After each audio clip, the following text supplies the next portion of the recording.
Assalamualaikum warahmatullahi wabarakatuh.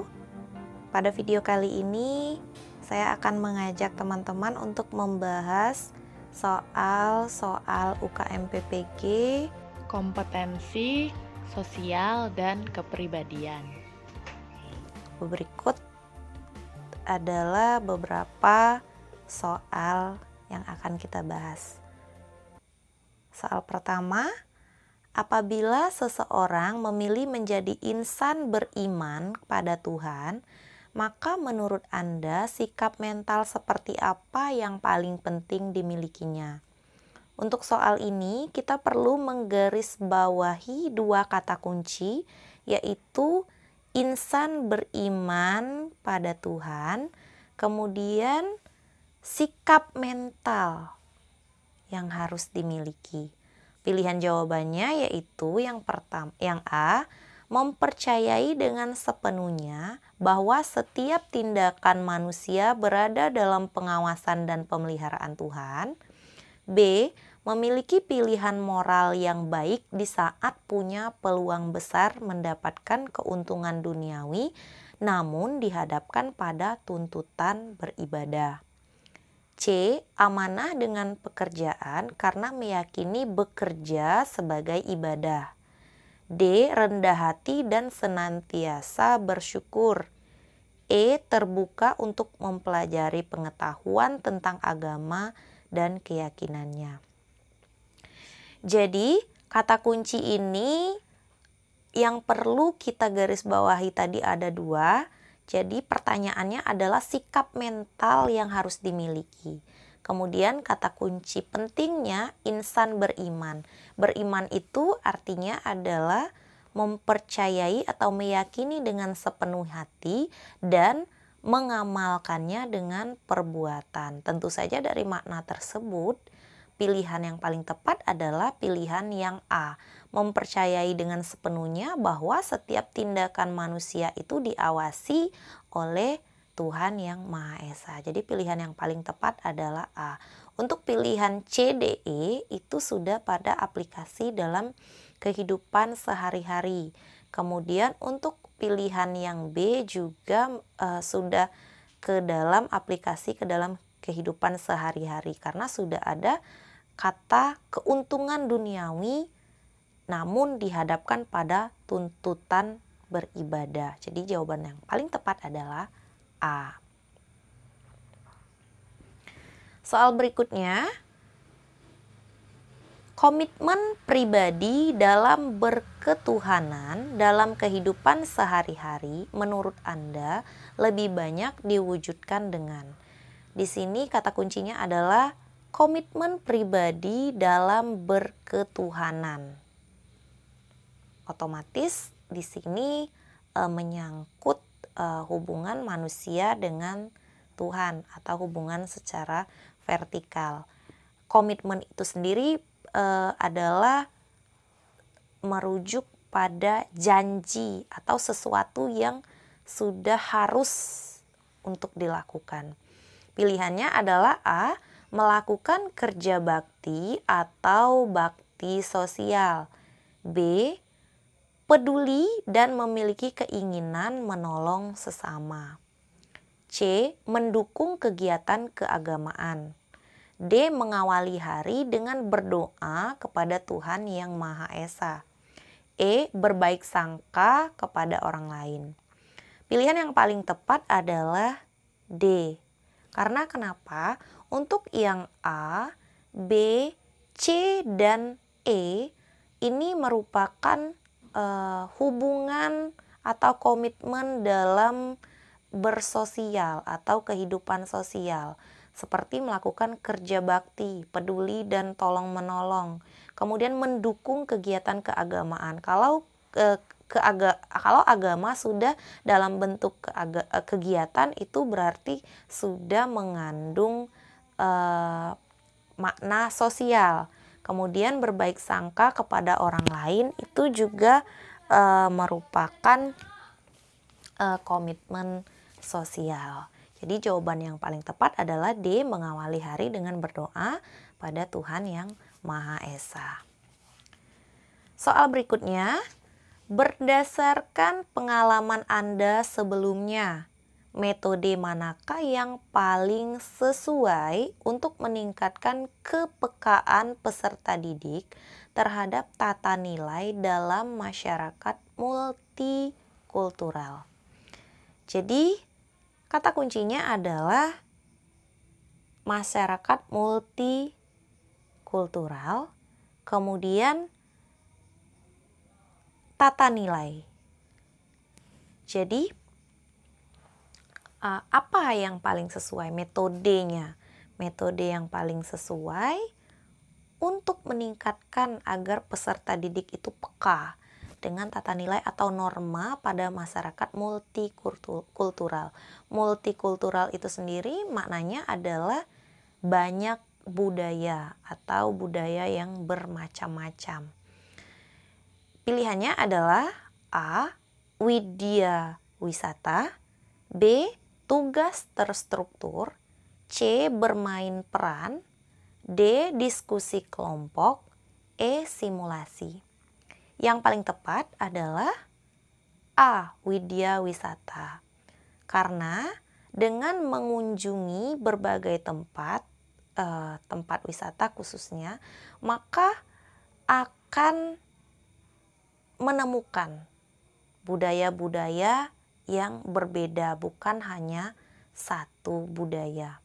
Apabila dengan menggunakan tugas terstruktur, bermain peran, diskusi kelompok, simulasi, itu masih di dalam ruang, belum terjun langsung menemui bentuk-bentuk budaya yang berbeda-beda itu seperti apa. Jadi pilihan yang paling tepat adalah widya wisata. Soal berikutnya, pernyataan yang paling tepat menggambarkan keyakinan Anda yang sesungguhnya tentang keguruan adalah, kata kuncinya adalah menggambarkan keyakinan tentang tugas keguruan. Jadi, pilihannya adalah yang pertama A. Menampilkan antusiasme dan semangat. B. Posisi strategis guru sebagai pengelola mutu pendidikan peserta didik. C. Merencanakan strategi pengajaran yang meningkatkan minat belajar peserta didik. D. Bekerja sama dengan komunitas profesional lain dalam menunjang keberhasilan belajar. E. Membina hubungan positif dengan peserta didik. Pilihan yang paling tepat adalah B. Posisi strategis guru, yaitu sebagai pengelola mutu pendidikan peserta didik.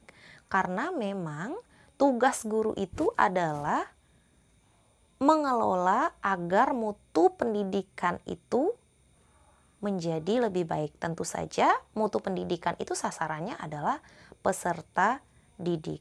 Hal ini yang paling berperan adalah guru.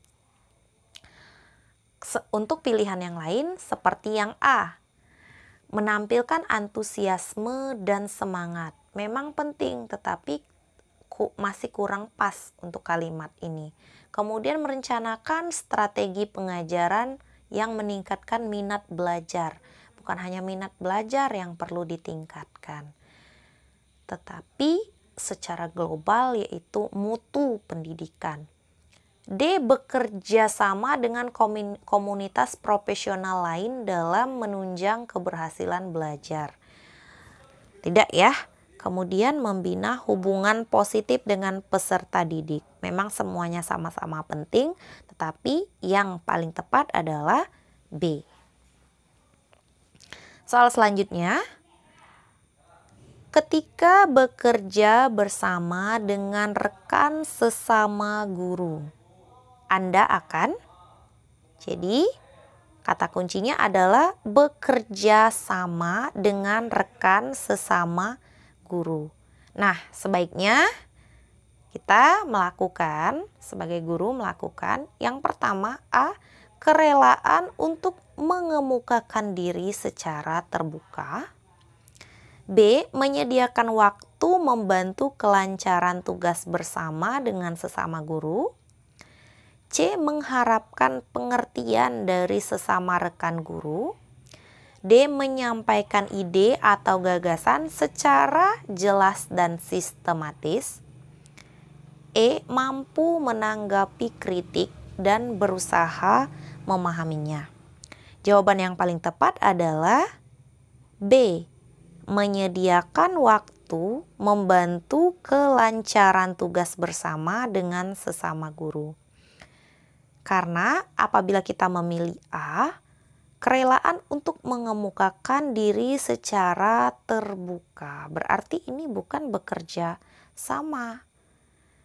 Yang C, mengharapkan pengertian, ini cenderung egoisme. Yang D, menyampaikan ide atau gagasan secara jelas dan sistematis, ini mungkin lebih baik pada kegiatan rapat atau untuk mencapai kemufakatan. Kemudian mampu menanggapi kritik dan berusaha memahaminya. Ini juga untuk kegiatan rapat seperti itu ya. Untuk yang bekerja sama dengan rekan sesama guru, sebaiknya kita menyediakan waktu untuk membantu kelancaran tugas bersama. Seperti itu. Yang paling tepat. Soal selanjutnya, pada sebuah pertemuan dengan orang tua, untuk melaporkan kemajuan belajar peserta didik, tindakan pertama mana yang Anda pilih? Jadi, biasanya kita sebagai guru memiliki kegiatan pertemuan yang tujuannya untuk melaporkan kemajuan belajar peserta didik kepada orang tua. Nah, tindakan yang harus kita lakukan pada saat pertemuan dengan orang tua dalam melaporkan kemajuan belajar peserta didik itu, yang pertama pilihannya adalah A.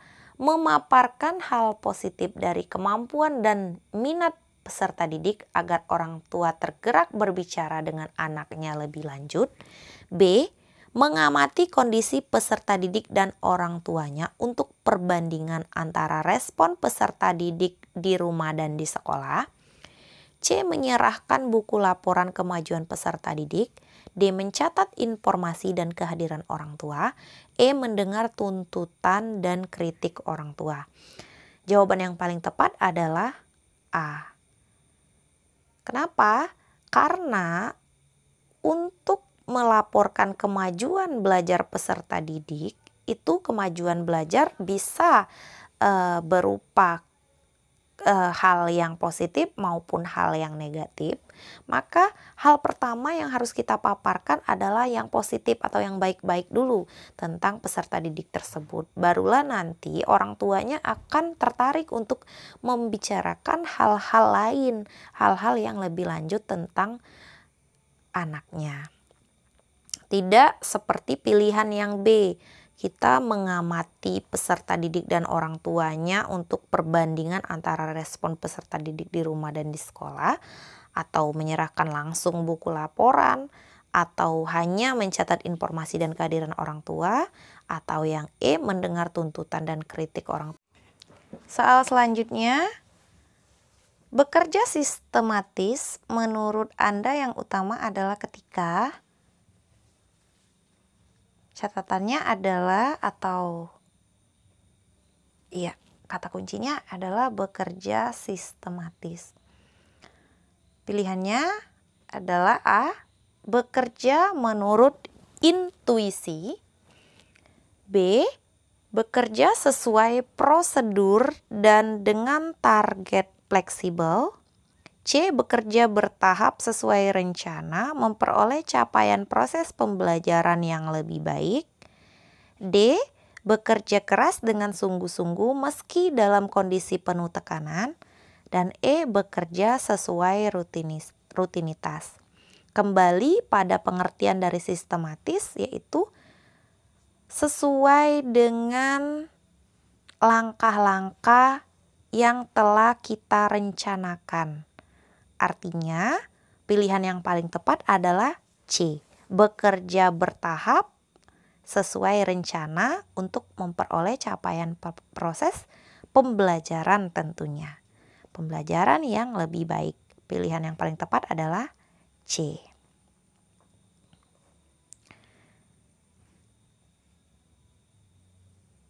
Soal berikutnya.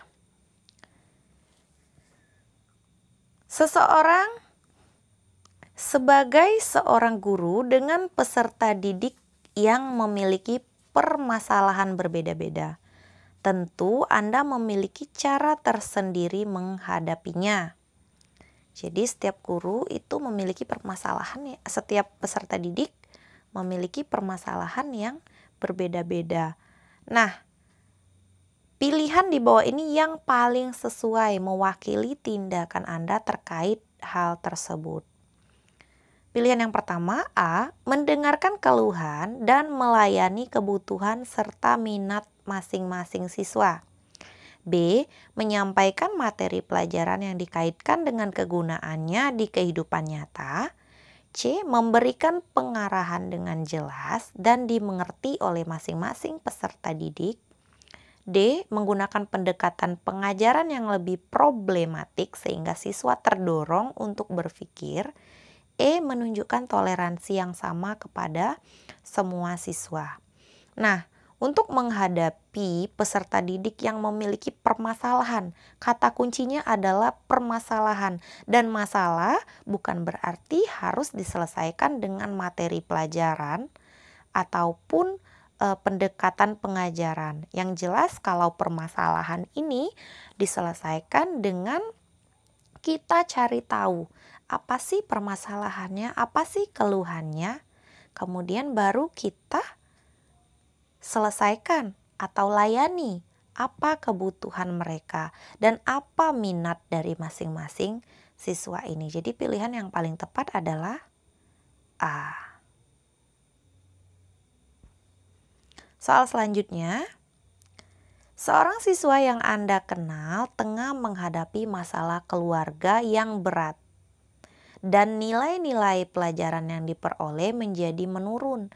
Maka yang pertama Anda akan lakukan adalah, pilihannya adalah A. Memberikan kesempatan kepada siswa tersebut untuk perbaikan nilai.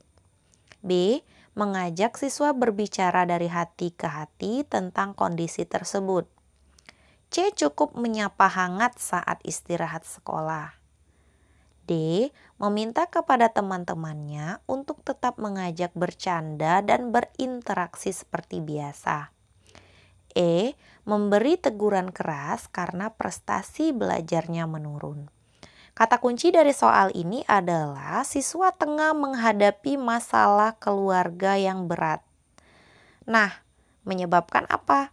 Nilainya menurun, nilai pelajaran menjadi menurun.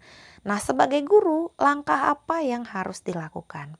Yang paling tepat adalah memanggil siswa tersebut dan mengajaknya berbicara, mendengar curhatannya dari hati ke hati tentang kondisi tersebut. Itu adalah hal yang paling tepat.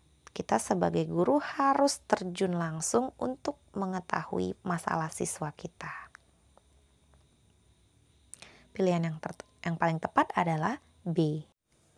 Soal selanjutnya, tindakan mana yang Anda pilih ketika ada seorang siswa Anda mengalami kemalangan? Pilihannya, A. Menemuinya dan berusaha mengetahui bagaimana perasaannya dan memberi dukungan atas kebutuhan atau keinginannya saat itu. B. Memberinya bantuan dana. C. Berbagi cerita dengannya tentang perasaannya saat itu. D. Menyampaikan ucapan turut prihatin kepadanya secara langsung. E. Meminta teman-temannya saja untuk menggantikan Anda datang menemuinya. Jadi, sebagai guru, tindakan yang harus kita lakukan pada saat siswa kita mengalami kemalangan yang paling tepat adalah A. Karena kehadiran kita secara langsung dan kita mengambil andil untuk tahu perasaannya dan memberikan dukungan, kebutuhan, dan keinginan itu adalah yang paling penting. Wujud perhatian guru terhadap siswa adalah poin terpenting apabila ada siswa kita mengalami kemalangan. Pilihan yang paling tepat adalah A. Soal berikutnya, saat ini Anda baru 3 bulan bekerja sebagai guru pengganti mata pelajaran matematika yang mengajar sebanyak 5 kelas sehingga jadwal mengajar menjadi padat serta ditambah tugas non-akademik. Beberapa peserta didik merasa kesulitan sehingga nilai ulangannya rendah. Apa yang akan Anda lakukan dalam menghadapi situasi tersebut? Jadi, sebagai guru, meskipun kita memiliki jadwal mengajar yang sangat padat, ditambah lagi dengan tugas non-akademik yang banyak, jika ada permasalahan peserta didik seperti mereka merasa kesulitan sehingga nilai ulangannya rendah, maka kita tetap harus melaksanakan kewajiban kita. Kita lihat pada pilihannya yang A, memberikan pelajaran tambahan di luar jam belajar mengajar bagi peserta didik yang mendapat nilai rendah meskipun sibuk karena sudah menjadi tanggung jawab saya. B, meminta bantuan pada peserta didik lain yang lebih pandai untuk mengajari. C, meminta beberapa peserta didik tersebut mengikuti les pelajaran di luar sekolah. D, menganjurkan peserta didik yang mendapat nilai rendah untuk belajar kelompok karena Anda sibuk dengan tugas non-akademik di sekolah.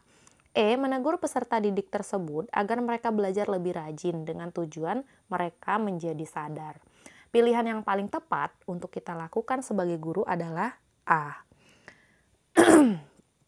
yaitu memberikan pembelajaran tambahan di luar jam belajar mengajar bagi peserta didik yang mendapat nilai rendah meskipun sibuk karena sudah menjadi tanggung jawab kita sebagai guru. Jadi pilihan yang paling tepat adalah A. Kita bebankan permasalahan siswa itu betul-betul sepenuhnya menjadi tanggung jawab kita sebagai guru. Meskipun sebenarnya terdapat tanggung jawab stakeholder yang lain di samping itu, kita harus menitik beratkan semua tanggung jawab kepada kita sebagai guru. Untuk kasus apabila nilai ulangan siswa itu menjadi rendah, sehingga pilihan yang paling tepat adalah A. Soal berikutnya, jika Anda melihat kurangnya fasilitas ruang laboratorium serta peralatan untuk praktikum yang kurang lengkap, sebagai guru, apa yang akan Anda lakukan? Tentunya hal ini sering sekali kita jumpai, itu fasilitas ruang laboratorium dan peralatan yang kurang lengkap. Nah, kita lihat beberapa pilihannya. A, berinisiatif untuk mengajak siswa melakukan praktikum dengan laboratorium alam bebas atau di luar ruangan dengan memanfaatkan kejadian-kejadian yang sifatnya alamiah. B, berupaya untuk mengkomunikasikan terbatasnya fasilitas kepada pihak sekolah dan memberikan solusi untuk mengatasinya. C, menciptakan laboratorium temporari dengan cara meminjam kelas lain yang kosong untuk dijadikan sebagai ruang laboratorium sementara sampai ada solusi untuk menjawab persoalan tersebut. D, berupaya mengoptimalkan apa yang sudah ada di sekolah secara maksimal. E, menyerahkan segala permasalahan tersebut untuk diselesaikan sendiri oleh pihak sekolah. Pilihan yang paling tepat untuk dilakukan kita sebagai guru untuk menyikapi permasalahan tersebut yaitu adalah pilihan A. Kita harus melaksanakan praktikum. Praktikum itu tidak perlu selalu harus di ruang laboratorium. Praktikum bisa dilakukan secara outdoor atau di luar laboratorium seperti lab berbasis lingkungan atau alam di luar ruangan. Tetapi tetap harus mempertimbangkan dengan materi yang kita berikan. Sehingga pilihan yang paling tepat adalah A. Soal selanjutnya, saat ini Anda adalah seorang guru yang sedang izin belajar untuk studi S2. Pada suatu ketika, Anda dihadapkan dengan tugas kuliah yang menumpuk dan waktu pengumpulannya mendesak. Tapi di sisi lain, Anda juga harus mempersiapkan materi yang akan disampaikan saat mengajar. Apa yang Anda lakukan?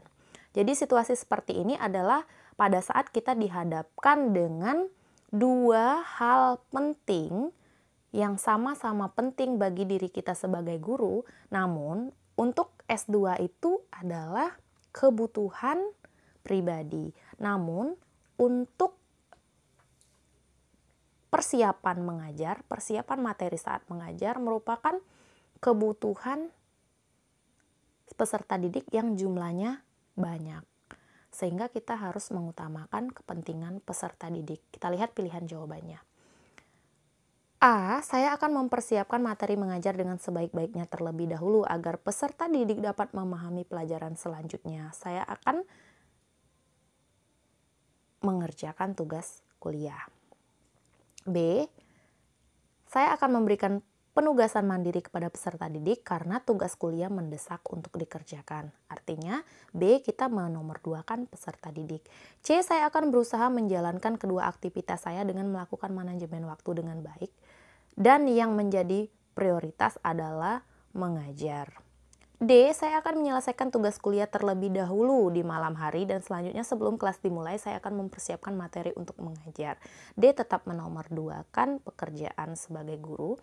E. Saya akan mencari alasan untuk tidak masuk mengajar untuk dapat menyelesaikan tugas kuliah. Yang E adalah yang paling tidak tepat. Sehingga jawaban yang paling tepat adalah A. Karena kita harus mempersiapkan materi mengajar itu dengan sebaik-baiknya terlebih dahulu. Mengajar adalah hal utama yang harus kita laksanakan dengan baik. Barulah setelah itu kita mengerjakan tugas kuliah untuk kepentingan pribadi kita. Jawaban paling tepat adalah A. Soal berikutnya. Anda diterima sebagai guru di SMA swasta yang ada di Surabaya, sedangkan tempat tinggal Anda di kota lain yang membutuhkan waktu tempuh 2 jam untuk sampai di sekolah. Anda mengajar di sekolah tersebut selama 6 hari kerja. Selain itu, Anda juga diminta pihak sekolah untuk mengerjakan tugas administrasi di luar jam kerja. Apa yang akan Anda lakukan? Tentunya untuk soal kepribadian seperti ini kita harus memilih jawaban yang terbaik, yang sama sekali tidak menguntungkan diri kita sendiri atau tidak mempertimbangkan kemalangan diri kita sendiri. Solusinya kita harus menomorsatukan pekerjaan yang kita emban. Kita lihat pilihannya. A. Sementara saya akan bertahan sambil mencari lowongan kerja di dekat rumah. Tidak tepat. B. Saya akan tetap menjalankan tugas saya sebagai guru dengan sebaik-baiknya, meskipun tempat mengajar jauh dan banyak tugas tambahan yang harus diselesaikan. C. Saya sering merasakan kelelahan dengan jarak tempuh rumah yang terlalu jauh dengan sekolah. Ini adalah ciri mengeluh. D. Saya merasa terpaksa bekerja dengan jarak tempuh yang jauh. Hal ini dikarenakan faktor ekonomi saja. Ada unsur keterpaksaan. E. Saya akan tetap bertahan menjadi guru di sekolah tersebut dengan meminta dispensasi, tidak diberi tugas tambahan di luar jam mengajar karena rumah terlalu jauh. Guru tidak bernegosiasi. Jadi, yang paling tepat pilihannya adalah B. Kita akan tetap menjalankan tugas sebagai guru dengan sebaik-baiknya meskipun mengajar jauh dan banyak tugas tambahan yang harus diselesaikan. Karena guru memang adalah tugas atau pekerjaan yang mulia. Soal selanjutnya.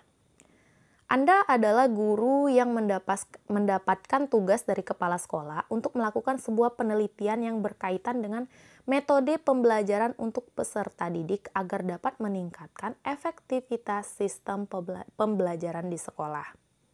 Namun, sekolah tidak memiliki dana untuk mengadakan penelitian tersebut.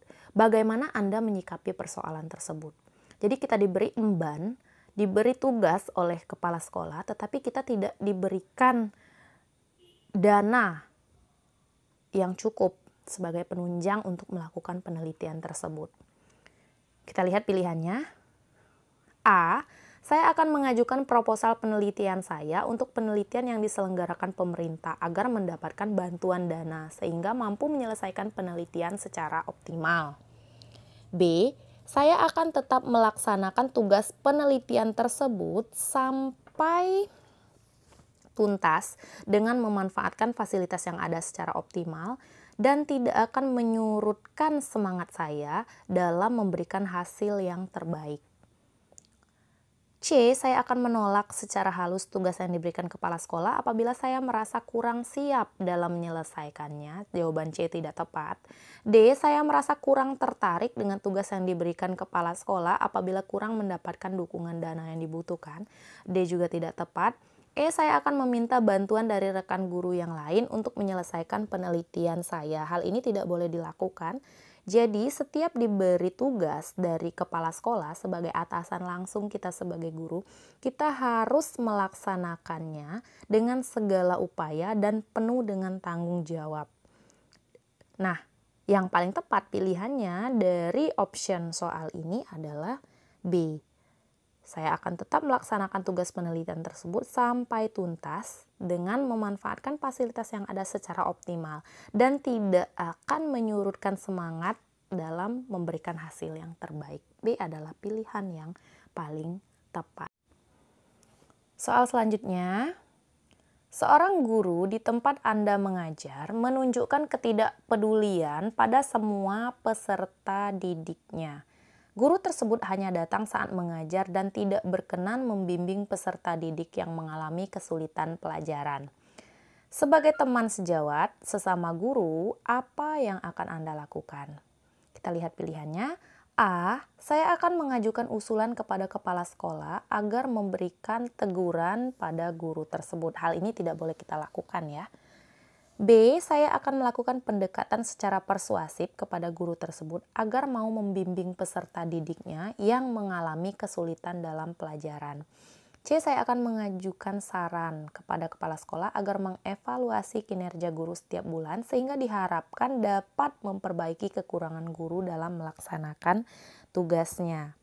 Hal ini tidak perlu kita lakukan kepada kepala sekolah. D. Saya akan diam saja karena hal ini bukan merupakan tanggung jawab saya. Ini juga tidak baik untuk dilakukan sebagai guru.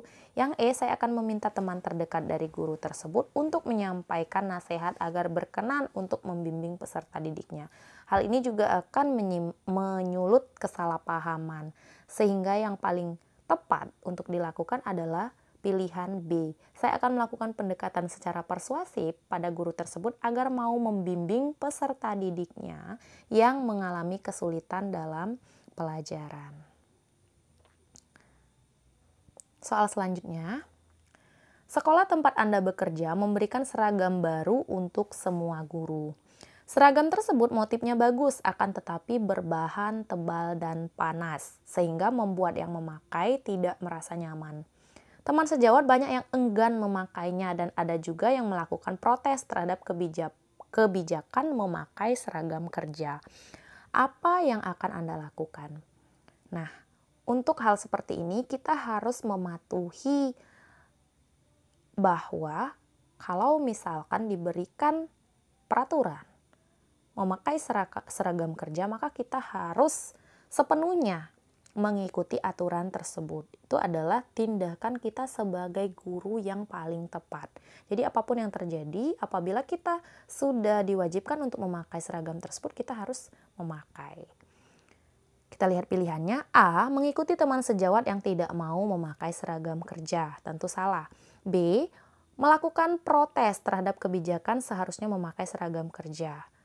Salah juga. C. Mengikuti aturan yang telah ditetapkan dengan memakai seragam kerja yang sudah diberikan. D. Memilih pasif dalam menghadapi situasi yang terjadi. E. Membeli motif yang sama akan tetapi memilih bahan yang lebih baik untuk dijahitkan sendiri agar tetap kelihatan memakai seragam yang sama. Ini adalah perbuatan yang mubazir ya, dan ini tidak boleh dilakukan oleh kita sebagai guru. Jadi jawaban yang paling tepat adalah C. Mengikuti aturan yang telah ditetapkan dengan memakai seragam kerja yang sudah diberikan. Soal selanjutnya. Anda adalah guru yang bekerja di SMP swasta di Surabaya. Pada suatu hari, Anda mendapatkan tawaran pekerjaan yang lebih baik dengan gaji yang lebih besar dibandingkan profesi Anda saat ini sebagai guru. Apa yang akan Anda lakukan?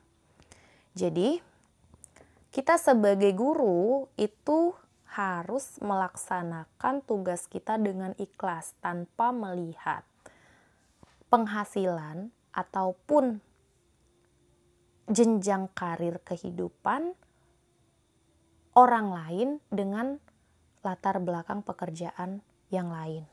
Nah, untuk itu kita harus mencintai profesi kita melebihi profesi-profesi menarik lainnya. Kita lihat pilihannya. A, saya akan tetap memilih pekerjaan sebagai guru meskipun dengan kesejahteraan yang lebih kecil dibandingkan dengan pekerjaan lain, karena menjadi guru sudah menjadi cita-cita. B, saya akan tetap memilih pekerjaan sebagai guru meskipun suatu saat nanti saya ingin pindah ke sekolah lain yang lebih tinggi tingkat kesejahteraannya.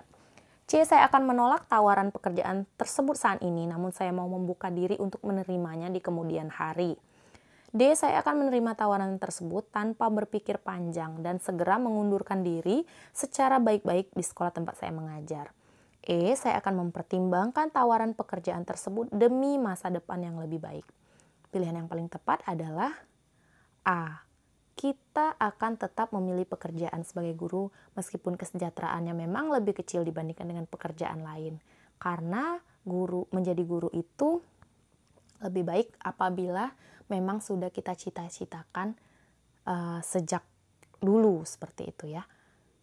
Agar kita lebih baik atau lebih bijak dalam melaksanakan tugas. Jadi pilihan yang paling tepat adalah A. Baik, soal selanjutnya. Anda adalah guru yang mengajar di SMA. Beberapa peserta didik Anda memiliki bakat melukis. Anda ditugaskan sekolah untuk memilih salah satu peserta didik untuk mewakili sekolah dalam mengikuti lomba melukis antar sekolah. Ada 3 peserta didik yang Anda kenal dekat dan baik dibandingkan peserta didik lainnya. Apa yang akan Anda lakukan untuk menentukan pilihannya? Ini merupakan tugas yang berat di saat kita akan memilih satu di antara 3 yang terbaik. Maka kita lihat pilihannya yang paling tepat. A, saat memilih perwakilan, saya akan melibatkan guru kesenian dan kepala sekolah agar terjadi objektivitas dalam menentukan pilihan. B, saya akan mengadakan lomba melukis antar peserta didik dalam sekolah dengan tim penilai guru kesenian dan kepala sekolah. Selanjutnya, peserta didik yang memenangkan lomba yang berhak mewakili sekolah. C, saya akan meminta peserta didik menyerahkan hasil karyanya yang dibuat di rumah untuk dinilai oleh guru kesenian. Selanjutnya yang terbaik akan mewakili sekolah mengikuti lomba. Yang C tidak ya, karena pekerjaannya dilakukan di rumah. Yang D, saya akan memilih peserta didik yang mudah dihubungi. Kurang tepat. E, saya akan memilih peserta didik yang mewakili sekolah berdasarkan kedekatan secara pribadi. Tidak ya, karena ini objektivitasnya rendah. Jadi yang paling tepat adalah, jawabannya adalah B. Kita lakukan lomba kecil untuk mereka bertiga, nanti yang terbaik hasilnya tentunya melibatkan guru atau kepala sekolah ataupun yang lain untuk memberikan penilaian sehingga didapatkan yang terbaik yang pantas mewakili sekolah. Jawaban yang tepat adalah B. Pilihan selanjutnya, soal selanjutnya maksudnya, salah satu persyaratan untuk menjadi guru adalah memiliki kompetensi akademik S1 atau D4. Seorang guru, teman sejawat Anda di sebuah SMA swasta di Surabaya tidak memiliki salah satu persyaratan wajib yang diharuskan undang-undang, tetapi sudah aktif mengajar. Apa yang akan Anda lakukan? Untuk kasus seperti ini kita lihat pilihannya. Saya akan melakukan pendekatan secara persuasif kepada guru tersebut dan memberikan informasi berkaitan dengan persyaratan tersebut serta membantunya dalam mencapai persyaratan. B, saya akan memberikan usulan kepada kepala sekolah agar mengidentifikasi setiap guru yang belum memenuhi persyaratan wajib seorang guru, kemudian memberikan dukungan agar mencapai persyaratan tersebut. C, saya akan mencarikan informasi untuk guru berkaitan dengan program pemerintah yang dapat membantu guru yang belum memenuhi persyaratan wajib sebagai guru. D, saya akan melaporkan guru yang bersangkutan kepada kepala sekolah ataupun dinas pendidikan terkait agar guru tersebut mendapatkan sanksi. Yang D tidak mungkin untuk dilakukan karena ini sepertinya jahat sekali ya untuk dilakukan terhadap rekan sejawat. Saya akan diam saja karena hal tersebut merupakan tanggung jawab kepala sekolah. Diam saja bukan merupakan tindakan yang harus kita ambil. Sehingga pilihan yang paling tepat itu A, B, C itu yang paling tepat adalah kita sebaiknya melakukan pendekatan secara persuasif kepada guru tersebut, kemudian memberikan informasi tentang yang kita dapatkan. Lalu kita harus membantu teman kita tersebut untuk mencapai agar guru tersebut memiliki kualifikasi sesuai dengan persyaratan yang sudah diatur dalam undang-undang. Jawaban yang paling tepat adalah A.